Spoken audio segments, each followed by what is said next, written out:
僕最強だから破壊さ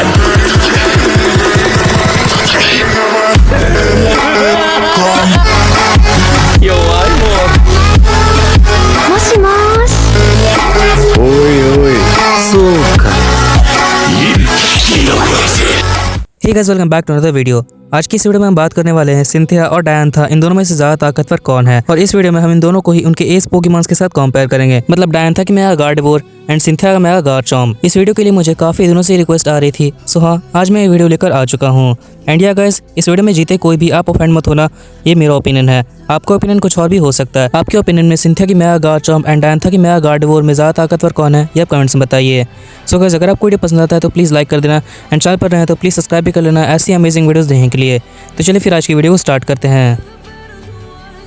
so guys हर बार की तरह हम इन दोनों में 3 राउंड कराने वाले हैं, battles, feats and power level का, जिसमें से ऑब्वियसली पावर लेवल का राउंड सबसे इंपॉर्टेंट है क्योंकि पावर लेवल किसी पोकेमॉन की असली ताकत बता सकती है। तो चलिए फिर देखते हैं कि दोनों में से किस चैंपियन का एस पोकेमॉन ज्यादा ताकतवर है। शुरुआत करते हैं डायंथा की गार्डेवोर से। अगर हम बात करें डायंथा की गार्डेवोर की, तो गार्डेवोर की परफॉर्मेंस एनिमे के अंदर काफी ज्यादा अच्छी रही है। गैलार के आने तक यहाँ पर डायंथा काफी ज्यादा अंडररेटेड थी क्योंकि गैलार के पहले यहाँ पर डायंथा की मेगा गार्डेवोर ऐश के ग्रेनिंजा से ऑलमोस्ट हार गई थी, जो उस समय मैक्सिमम एक लो एलीट 4 लेवल का पोकेमॉन था। अब मैं ये बात पहले भी अपनी काफी सारी वीडियोस में कह चुका हूँ और आज भी कहूंगा दैट ग्रेनिंजा उस बैटल में सिर्फ और सिर्फ प्लॉट आर्मर के कारण ही गार्डेवोर को डोमिनेट कर पाया था। गैलार में डायंथा गार्डेवोर ने खुद को साबित कर दिया एंड अपना डिजर्विंग स्पॉट हासिल कर लिया। गैलार में इसकी बैटल सबसे पहले हुई लैंस के हाइड्रोगन के खिलाफ, जिसे गार्डेवोर ने 1 शॉट कर दिया था। एंड उसके बाद इसकी फाइट हुई लैंस के सबसे ताकतवर पोकेमॉन ड्रैगनाइट के खिलाफ, जो कि एक हाई चैंपियन लेवल का पोकेमॉन था। अब गार्डेवोर भी एक हाई चैंपियन लेवल की पोकेमॉन थी, तो हाँ ये मैच काफी टक्कर का था, but in the end Gardevoir Dragonite को हरा देती है without taking much damage at mid difficulty. अब लैंस के डायनामैक्स ड्रैगनाइट को हराने के बाद गार्डेवोर की नेक्स्ट मैच होती है लियोन के अनडिस्प्यूटेड जीमैक्स चार्जार्ड से, जो कि उस समय तक पूरे एनिमे के अंदर अनडिफीटेड था। एंड या फॉर्चुनेटली लियोन का चार्जार्ड अपनी स्ट्रीक मेंटेन कर लेता है एंड डायंथा गार्डेवोर से लड़ने के बाद भी अनडिफीटेड ही रहता है। सो डायंथा की मेगा गार्डेवोर लियोन की जीमैक्स चार्जार्ड के सामने हार गई थी, बट भले वो उस मैच को हार गई, but she was the first ever Pokemon we saw who dominated Gmax Charizard. आमतौर पे जब भी यहाँ पे लियोन का चार्जार्ड जीमैक्स फॉर्म में ट्रांसफॉर्म होता था, वो बैटल को काफी इजीली जीत जाता था एट लो डिफिकल्टी या फिर लो टू मिड डिफिकल्टी। बट डायंथा गार्डेवोर इकलौती ऐसी पोकेमॉन थी जिसको हराने के लिए यहाँ पे लियोन के चार्जार्ड ने काफी स्ट्रगल किया था। वो भले ही उस मैच को जीत गया, but at mid to high difficulty.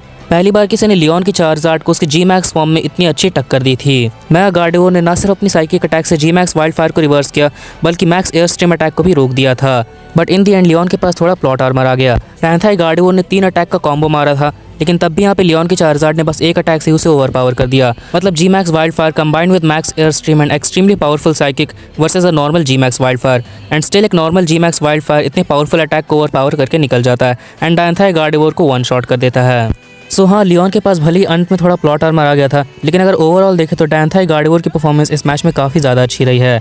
अब हम बात करें अगर सिंथिया गार्चम्प की, तो सिंथिया गार्चम्प एनिमे के अंदर काफ़ी ज़्यादा ताकतवर दिखाया गया है एंड ऐसा एक बार भी नहीं लगा कि सिंथिया गार्चम्प काफ़ी कमज़ोर है, जैसा कि मैं डायंथा गार्डेवोर के लिए लगा था जब वो ऐश ग्रेनिंजा से प्लॉट आर्मर के कारण पिट गई थी। अभी तक सिंथिया गार्चम्प जितने ही बैटल्स में अपेयर हुआ है, उन सभी बैटल्स में उसने काफ़ी अच्छा परफॉर्म किया है। हमने ऐसा काफ़ी बार देखा है कि सिंथिया गार्चम्प आमतौर पर किसी पोकेमॉन को 1 शॉट कर देता है। सिर्फ कुछ ही ऐसे पोकेमॉन्स हैं जिन्हें हराने के लिए सिंथिया गार्चम्प को एक से ज्यादा अटैक करने की जरूरत पड़ी है। वो है फ्लिंट का इन्फर्नेप, कैटलिन की गोथेटल, आयरिस का हैक्सोरस एंड ऐश का मेगा लुकारियो। जब इसकी बैटल फ्लिंट के इन्फर्नेप के साथ हुई थी, फ्लिंट का इन्फर्नेप काफी ज्यादा देर तक इसके सामने टिक गया था। और हाँ फ्लिंट का इन्फर्नेप पूरे सीनो का इकलौता ऐसा पोकेमॉन था जिसने सिंथिया गार्चम्प को मजबूर कर दिया था उसकी फुल पावर यूज करने पे। बट इन दी एंड गार्चम्प उस मैच को जीत जाता है एंड फ्लिंट के इन्फर्नेप को भी हरा देता है। आगे चल के जब इसकी बैटल कैटलिन के गोथेटल से होती है, बस टाइम लिमिट के कारण गार्चम्प का मैच उससे ड्रॉ हो जाता है, वरना अगर टाइम लिमिट नहीं रहती तो गार्चम्प उस मैच को भी जीत जाता।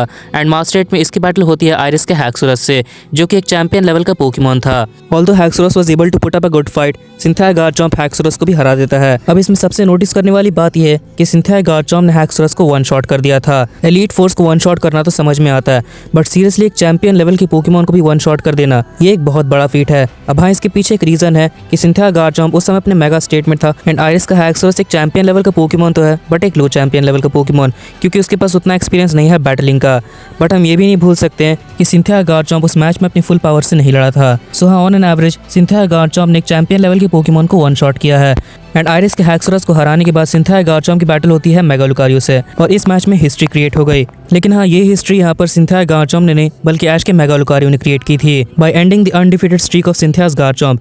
सिंथिया गार्चॉम्प जो कि पूरे एनिमे के अंदर अनडिफीटेड था, वो पहली बार यहाँ पर मेगा लुकारियो के खिलाफ हार जाता है। लेकिन भले ही उस मैच को हार जाता है, लेकिन वो मेगा लुकारियो को भी ऑलमोस्ट हरा देता है। और हाँ, हम ये भी नहीं भूल सकते कि उस समय सिंथिया गार्चॉम्प बेस में था, मेगा फॉर्म में नहीं। अगर वो अपने मेगा स्टेट में होता तो आज बैटल का रिजल्ट कुछ और होता। तो अब हमने दोनों ही पोकेमॉन्स की अच्छी खासी जानकारी ले ली है कि दोनों ने एनिमे में कैसा परफॉर्म किया है। सो अब अगर हम रिजल्ट्स के ऊपर चलें तो पहला राउंड आता है बैटल्स का, जिसका मतलब है 1-on-1 फाइट। तो अगर सिंथिया गार्चॉम्प एंड डायंथा की मेगा गार्डेवोर में अगर कोई 1-on-1 फाइट होती है, then believe me, mega Gardevoir would just destroy Cynthia's mega Garchomp. इसका सबसे बड़ा कारण है टाइपिंग। डायंथा के मेगा गार्डेवोर एक फेरी टाइप पोकेमॉन है एंड सिंथिया गार्चॉम्प के पास जितने ही पावरफुल अटैक्स हैं, मैक्सिमम अटैक्स ड्रैगन टाइप हैं। और फेरी टाइप होने के कारण डायंथा की mega Gardevoir dragon type attacks के खिलाफ इम्यून है एंड या she is also faster than Cynthia's Garchomp. So अब मुझे नहीं लगता कि मुझे इससे ज़्यादा कुछ बोलने की ज़रूरत है। सो हाँ, अगर इन दोनों में कभी आमने सामने की लड़ाई हो जाती है, mega Gardevoir would win the match at low difficulty. अब हम बात करें अगर फीट्स की, तो फीट्स में भी यहाँ पे मेगा गार्डेवोर आगे है, बिकॉज फीट्स में यहाँ पे सिंथिया गार्चॉम्प के सबसे बड़े फीट्स हैं लाइक आयरिस के हैक्सोरस को वन शॉट करना, फ्लिंट के इन्फर्निप को हराना एंड ऐश के मेगा लुकारियो को ऑलमोस्ट हरा देना। लेकिन वहीं अगर हम डायंथा के मेगा गार्डेवोर की फीट्स के बारे में बात करें तो गैलार तक तो भले उसके पास कोई अच्छा फीट नहीं था, लेकिन गैलार के आने के बाद उसके पास काफी हाई लेवल की फीट्स हैं। लाइक उसने लेंस के डायनामैक्स ड्रैगनाइट को हराया है। और हाँ, सिंथिया गार्चॉम्प ने आज तक ऐसे किसी भी ओपोनेंट को नहीं हराया जो कि लेंस के डायनामैक्स ड्रैगनाइट के जितना ताकतवर हो। एंड सिर्फ बात यहीं पे खत्म नहीं होती है, डायंथा मेगा गार्डेवोर ने लियोन के जीमैक्स चार्जार्ड को भी काफी अच्छी टक्कर दी है एंड कुछ मोमेंट्स पे उसे डोमिनेट भी किया है। एंड मुझे नहीं लगता कि सिंथिया गार्चॉम्प के पास ऐसा कोई भी फीट है जो कि इन दोनों फीट्स को मैच कर सकता है। एंड अब अगर हम बात करें पावर लेवल की, जो कि सबसे इंपॉर्टेंट राउंड है, तो मेरे लिए डिसाइड करना काफी मुश्किल है कि दोनों में पावर लेवल में कौन ज्यादा आगे है। क्योंकि एक तरफ जहां हमने डायंथा की मेगा गार्डेवोर की फुल पावर देखी है उसके मेगा स्टेट में, वही हमने सिंथिया गार्चॉम्प की फुल पावर उसके मेगा स्टेट में नहीं देखी है। उसने अपनी फुल पावर सिर्फ और सिर्फ बेस में ही शो की है। मेगा स्टेट में हम उसकी फुल पावर का अंदाजा इस बात से लगा सकते हैं कि उसने अपने मेगा स्टेट में हैक्सोरस जैसे चैंपियन लेवल की पोकेमॉन को वन शॉट कर दिया था। सो इन दोनों में फुल पावर में कौन ज्यादा ताकतवर है, इसका डिसीजन मैं आप पे छोड़ता हूँ। मेरे हिसाब से पावर स्केलिंग में ये दोनों इक्वल हैं। आप बताइए कि पावर लेवल में आपके हिसाब से इन दोनों में ज्यादा ताकतवर कौन है। सो चलिए गाइस, आज के लिए बस इतना ही। अगर आपको वीडियो पसंद आया हो तो प्लीज लाइक कर देना एंड चैनल पर नया है तो प्लीज सब्सक्राइब भी कर लेना ऐसी अमेजिंग वीडियोस नहीं के लिए। एंड सब्सक्राइब करके नोटिफिकेशन बेल को ऑन कर देना ताकि आप मेरे चैनल के लेटेस्ट वीडियो से नोटिफाइड रहें। And finally, thanks for watching.